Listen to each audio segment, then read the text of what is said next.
오늘 하다 말씀 보겠습니다. 로마서 7장 7절에서 25절입니다. 우리 지난 이틀 동안 두 가지 상황을 두고 우리가 함께 묵상을 했습니다. 6장부터는 새로운 관점, 새로운 상황으로 로마서가 변화된다고 했죠. 믿음으로 말미암는 의를 이야기를 했습니다. 믿음으로 말미암는 의, 그 칭의에 대해서 5장에 관해서 이야기를 나눴는데, 이제 6장부터는 그 이후에 이제 성화의 과정에 관해서 우리에게 도전을 합니다. 그때 화요일에 나눴던 핵심 메시지가 뭐였냐면, 그 성화의 과정 가운데 우리가 날마다 늘 매 순간 던져야 되는 질문 3가지였습니다. 첫 번째 뭐였나요? 나는 누구인가? 구체적인 질문이요. 나는 누구의 종인가? 라는 질문을 끊임없이 던져야 된다라고 이야기했습니다. 그리고 두 번째요. 내 삶에 과연 어떤 열매가 있는가라는 거예요. 궁극적으로 나아가서는 무엇을 향해? 성령의 9가지 열매를 향해. 이것은 구원받기 위한 조건이 아니라 구원 이후에 믿음으로 의롭다 하심을 받은 이후에 우리의 삶 가운데 끊임없이 질문해야 되는 두 번째 질문이었습니다. 세 번째 질문이 본문에서 뭐라고 그러던가요? 나의 궁극적인 소망은 무엇인가? 그 영생에 대한 이 소망 끊임없이 질문해야 된다라고 이야기를 나눴습니다. 어제는요, 우리가 성화의 과정 중에 붙잡아야 될 은혜 3가지 나눴습니다. 첫 번째 뭐였나요? 죽음을 통한 자유였습니다. 남편 이야기를 끄집어냅니다. 그리고 남편이 죽으면 이야기합니다. 옛 남편이었던 그 율법 앞에서의 사망을 이야기해요. 예수 그리스도의 죽음, 그리고 자유예요. 근데 자유 이유가 더 중요하다고 그랬죠? 그 자유는 어떤 자유일까요? 방종이 아니라 새로운 연합을 위한 자유다라고 말씀을 나눴습니다. 누구와? 죽음과 부활을 통해 우리를 자유케 하신 그리스도 예수와의 새로운 연합. 그리고 마지막은 우리가 누려야 될 거 뭐예요? 새로운 방식의 섬김이에요. 성령을 통한 새로운 방식의 섬김. 이제 억지로 하는 게 아니라, 무거운 짐이 아니라 성령 안에서의 기쁨과 감사와 자원하는 마음으로의 새로운 섬김이 우리가 성화의 과정 중에 누려야 되는 은혜다. 오늘은요, 하나의 이제 장면을 한번 떠올려 보세요. 우리가 아이들이 자라날 때 좀 짠한 장면을 볼 때가 있습니다. 아주 어린 아이인데 이렇게 해요. 무엇인가 자기가 원하는 행동이 있습니다. 아주 세밀하게 뭔가를 하려고 하는 거예요, 이제 아이가. 근데 아이 손은요, 이 디테일에 좀 약해요. 아직 소근육이나 이런 근육이 제대로 발달되지 않기 때문에 어린아이한테 바늘에다 실게라고 그러면 그거 못 깁니다. 그죠? 근데 이거를 너무나도 꿰고 싶은 거예요. 근데 돼요? 안 돼요? 안 돼요. 그러니까 여기에 갈등이 뭐냐면, 하고는 싶은데 안 되는 거예요. 그때 아이들의 모습이요. 저희 아이들 클 때 그러더라고요. 이렇게 해요.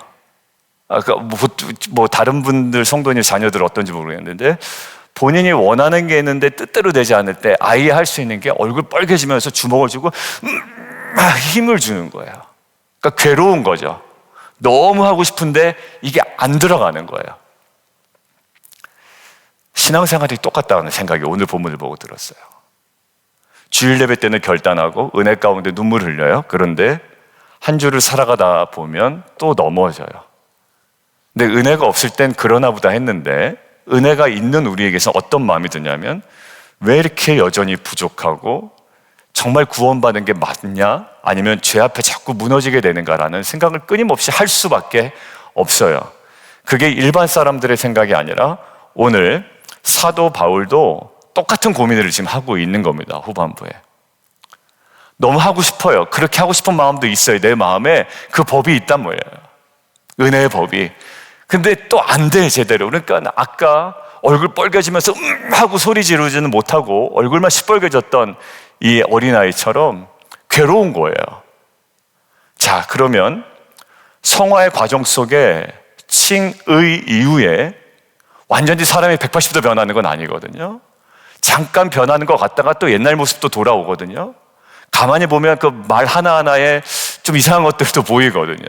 자, 그렇다면 오늘 말씀을 통해 그 성화의 과정 중에 사도 바울이 고민했던 이 고민을 우리도 계속 하고 있는데, 이 고민 앞에 우리가 무엇을 기억하고 또 무엇을 붙들어야 되는지 오늘 출발선과 과정과 결승선으로 좀 시차를 나눠서 오늘 본문의 근거에서 함께 이야기를 나눠보려고 합니다.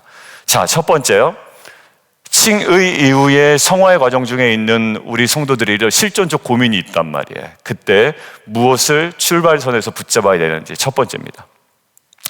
율법이 드러난 자리에서 뭐를 붙잡아요? 은혜를 붙잡아야 된다는 거예요. 율법이 드러난 자리에서 은혜를 붙잡아야 됩니다. 바울은 먼저 오늘 이렇게 얘기하죠. 율법이 죄냐 물어봐요, 저에게. 대답은 뭐예요? 죄가 아니다라는 거예요. 율법은 본래 뭐하다? 선한 것이다. 누가 주신 거예요? 하나님이 주신 겁니다. 그러니까 문제는 율법 자체가 아니라 뭐예요? 죄가 율법을 빌미 삼아 역사한다. 사도 바울이 이야기하죠. 죄가 율법을 빌미 삼아 역사한다. 8절 한번 보세요.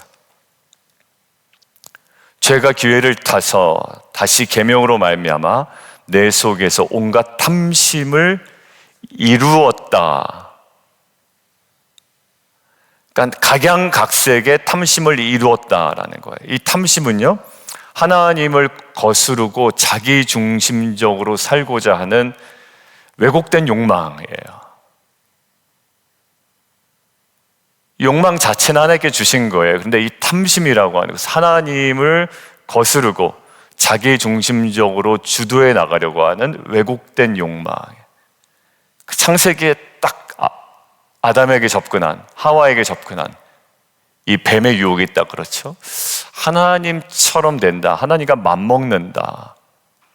하나님 밑에 있고 하나님의 통치 아래에 있고 하나님의 다스림 안에 있는 것이 선함인데 그 선함에 문제 제기를 하는 거예요. 하나님을 거스르고 자기중심적으로 살도록 하게 하는. 율법이 하지 말라라고 하니까 오히려 죄가 뭐예요? 그 금지를 자극해서 욕망이 불타오르는 성향이 없지 않아 있다라는 거예요. 그러니까 율법은 우리를 살리는 힘은 아니고요. 어떤 거냐면 얼마나 죄인인지를 드러내는 뭐와 같다고요? 거울과 같다. 제가 거울 한번 비유했죠. 제가 거울을 보면 여기 머리가 좀 뻗쳤구나. 아까 보니까 급하게 만지느라고 이게 이렇게 뻗쳐 있더라고요. 그래서 제가 다시 한번 이렇게 누르고 왔어요. 여러분들 거울 자체를 보는 것만으로 머리가 제자리로 돌아가지 않아요. 거울을 보고 거울은 제가 어디가 이상했는지를 보여주고 제가 움직여야 됩니다. 여러분들 젖은 페인트 손대지 마세요라고 여기 얼마 전에 써 있었죠. 웨슬리 교회도 페인트를 칠했습니다. 새벽에 아마 왔다 갔다 하시면서 보셨을 거예요. 거기 만지지 마시오 이렇게 써 있습니다. 여러분들 그러면 꼭 저는 어떻게 되냐면 이렇게 살짝 괜히 만져보고 싶은 마음이 들어요. 평소에는 페인트에 관심 1도 없다가 그 문구를 보면 오히려 손이 더 가게 되려는 마음이 있죠. 율법도 그래요. 원래 선한 거예요. 하지 말라는 거 선한 겁니다. 우리를 지키기 위한 거예요. 그런데 그것을 죄는 빌미 삼아 오히려 시험하고 넘어뜨리는 도구로 삼는 것이죠. 그리고 정죄를 하게 되는 거죠. 그러니 우리가 성화의 길을 걸어갈 때 다시 율법을 가지고요, 내가 내 힘으로 기준을 지켜야지라고 나아가잖아요. 성화의 과정 가운데. 그러면 결국 우리는 또 다른 좌절과 절망을 경험하게 됩니다. 그러니까 성화의 과정 가운데 내가 이것을 지켜보겠다. 물론 그 마음은 중심은 굉장히 예쁘고 아름다워요. 근데 결국 또다시 무너지는 자기 자신을 발견하게 됩니다. 성화의 출발선은 내가 얼마나 잘하느냐의 싸움에 있는 것이 아니라 나 같은 죄인을 위하여 이미 십자가에 달리신 예수 그리스도의 은혜가 성화의 가장 궁극적인 출발선임을 믿습니다. 여러분들 그래서 성도는요, 율법의 기준을 채우는 싸움이 아니라 은혜로 시작해서 은혜로 완성되는 싸움을 해나가는 것이 바로 이 성화의 과정인 줄 믿습니다. 여러분들 오늘 우리가 다시 결단했으면 좋겠어요. 하나님, 제 힘과 의로는 제가 서 있을 수 없습니다. 율법이 아니라 오직 십자가의 은혜를 붙잡겠습니다. 여러분들 날마다의 십자가의 은혜를 붙드는 것은 우리로 하여금 우리의 그 연약함을 고백하게 하고요, 그러나 그 연약함에 매여 있지 않게 합니다. 무엇은요? 은혜는 그래요. 근데 율법은 내 힘으로 다가가려고 노력하다가 그 문턱 앞에 자꾸 넘어진단 말이에요. 그 예수 그리스도의 십자가를 우리가 고백할 때 성화의 길도 우리 안에 가장 온전한 길로 하나님께서 이끌어 가실 줄 믿습니다. 그리고 그 은혜를 붙들고 다시 오늘 한날을 시작하는 저와 여러분 되기를 주님의 이름으로 축원드립니다. 여러분들, 두 번째, 내 마음에 원은 있지만 자꾸 무너지는 상황 가운데 이 과정 중에 붙들어야 되는 것, 두 번째예요. 내적 갈등의 자리에서 무엇을 붙들고 믿어야 되냐면 성령의 도우심입니다. 성령의 도우심이에요. 여러분들, 우리가 첫 번째 아까 무슨 얘기를 나눴냐면 성화의 길은 출발선에서 무엇으로 시작해요? 은혜로 시작한다라고 이야기를 나눴습니다. 그렇다면 성도의 인생은 이제 마치 경주와 같아요. 은혜로 시작했다고 또 자동문은 아니에요. 과정 중에 출발선에서 은혜를 붙들었다면 과정 중에 무엇을 붙잡아야 돼요? 15절 함께 보겠습니다. 같이 한번 읽죠. 시작. 행하는 것을 내가 알지 못하노니 곧 내가 원하는 것은 행하지 아니하고 도리어 미워하는 것을 행함이라. 이건 단순한 심리적인 갈등이 아니라고 저는 생각이 듭니다. 짜장면을 먹을까 또 짬뽕을 먹을까 그런 관점의 갈등이 아니라요, 여전히 내 안에 뭐가 살아있어요? 죄라는 세력이 여전히 살아있어요. 그것이 지체 속에 끊임없이 작동한다고 합니다. 여러분들 17절에 보면 좀 구체적으로 나와 있는데 내 속에 거하는 뭐예요? 죄예요. 그러니까 죄는 내가 지는 어떤 행동을 얘기하는 게 아니라 사도 바울은 죄라는 어떤 세력을 얘기하고 힘을 얘기하고 어떤 존재와 같이 의인화시켜버렸어요. 내 속에 죄가 거한대요. 여러분들, 거한다란 말은 어떤 의미냐면 그냥 스쳐 지나가는 그런 장면은 아닙니다.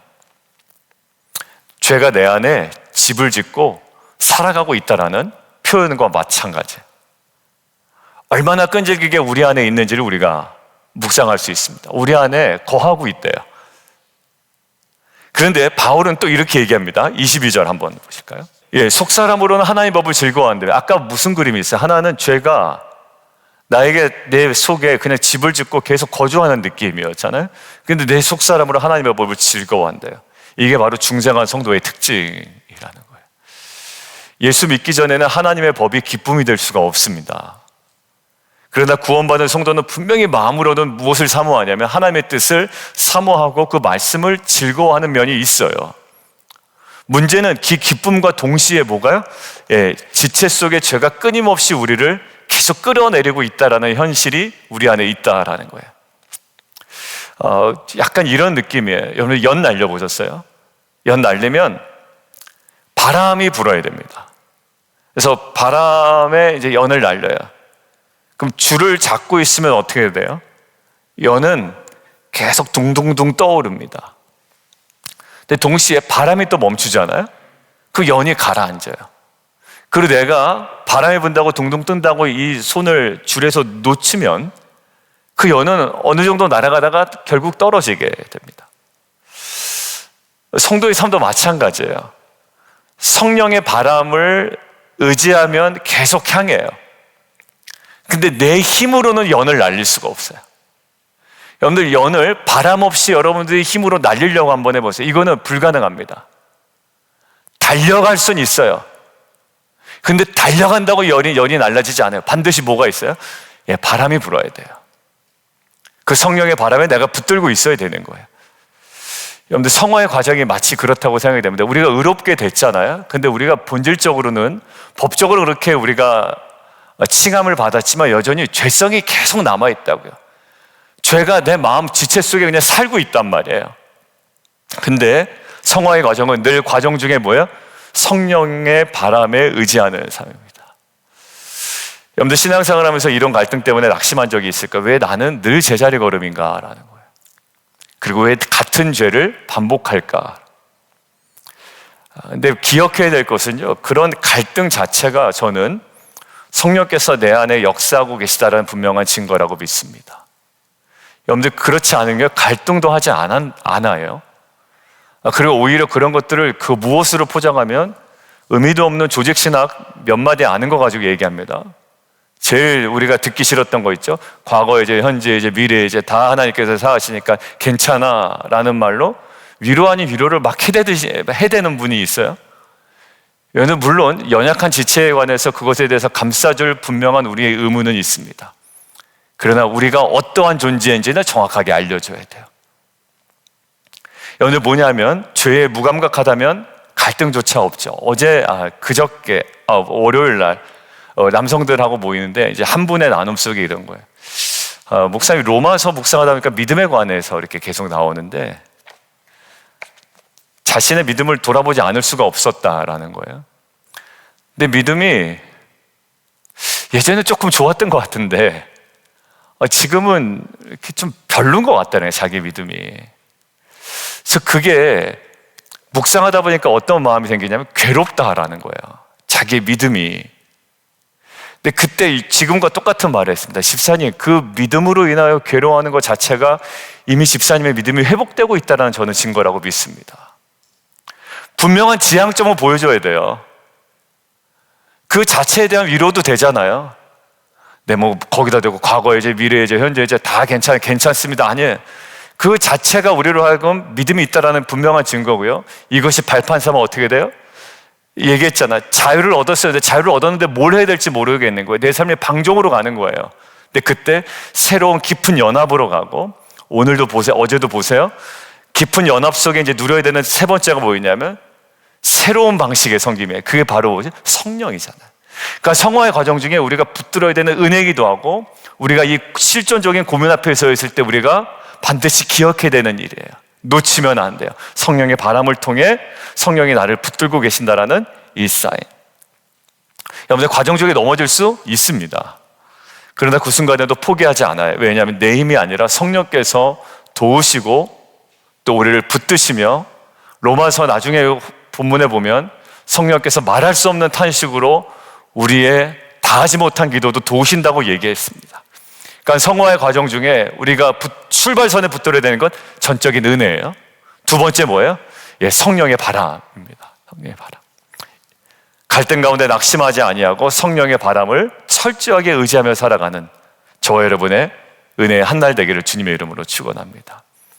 그러니까 애쓰지 마시고요. 애쓰는 만큼 의지하세요. 애쓰는 만큼 성령님 의지하시고 인정하시고, 얘기해줘. 그냥 열심히 사는 것보다 더 중요한 장면이 있다고요. 그러니까 그 자리로 나아가는 거예요. 세 번째요. 나는 왜 계속 이 모양인가라는 이 절망의 자리에서 마지막에 붙들어야 되는 거예요? 그리스도를 붙들어야 됩니다.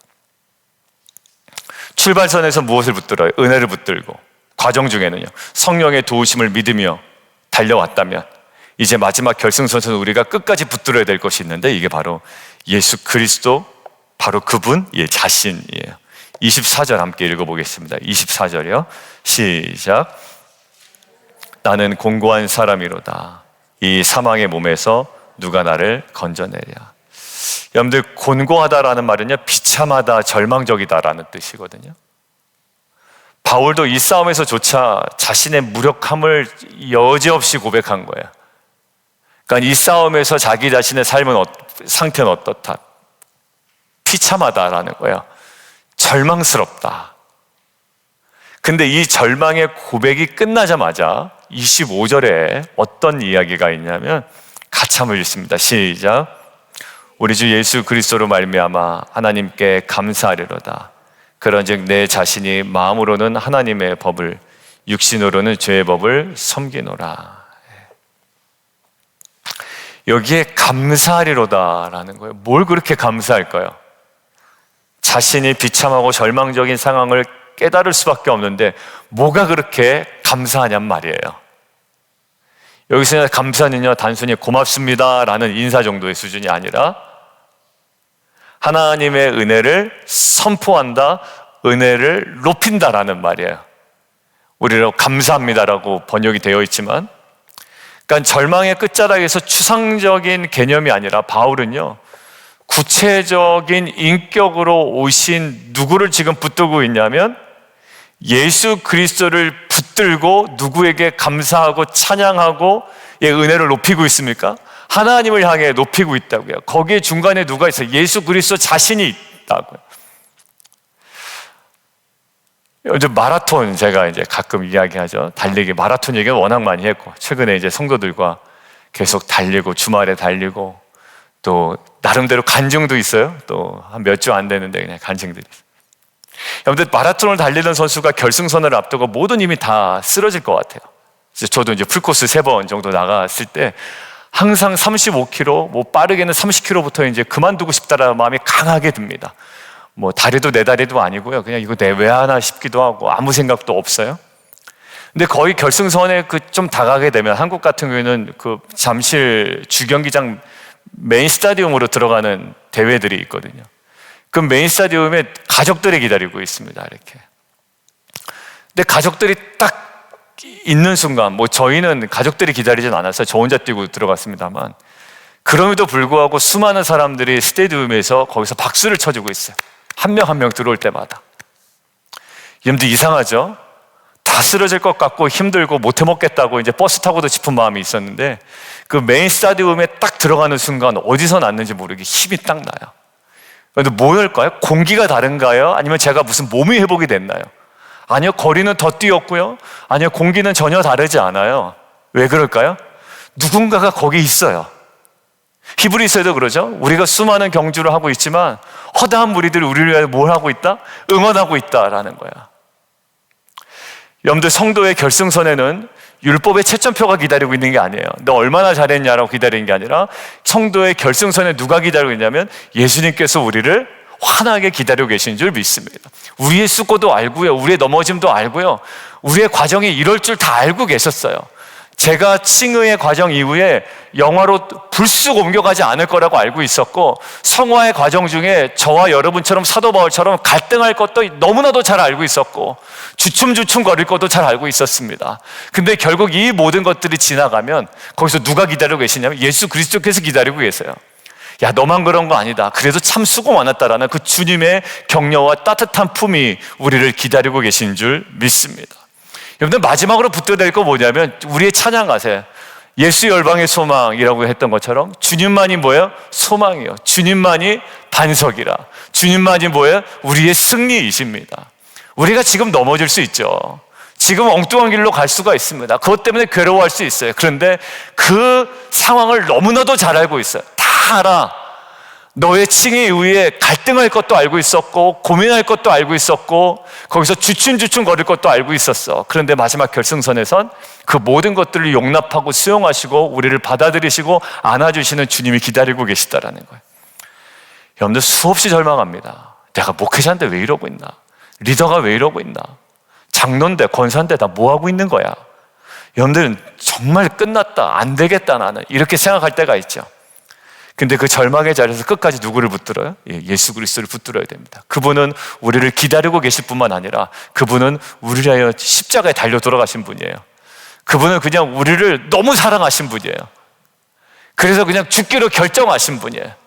그리고 하나님께서 그를 살리시고요, 우리를 향한 자기의 사랑을 확증하신 사건이 이미 우리에게, 우리가 증거할 필요 없이 우리에게 주어진 거죠.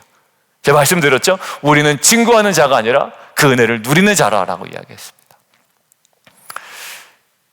성화의 과정은요, 끈질긴 나의 노력도 필요하지만 궁극적으로는 예수 그리스도의 손에 달려있고 그분의 은혜 아래 있음을 믿습니다. 여러분들, 오늘 인생의 결승선에서 우리가 붙잡아야 될 분 오직 예수 그리스도임을 믿습니다. 이렇게 결단하며 고백했으면 좋겠어요. 주님, 절망 속에서도 주님 붙들겠습니다.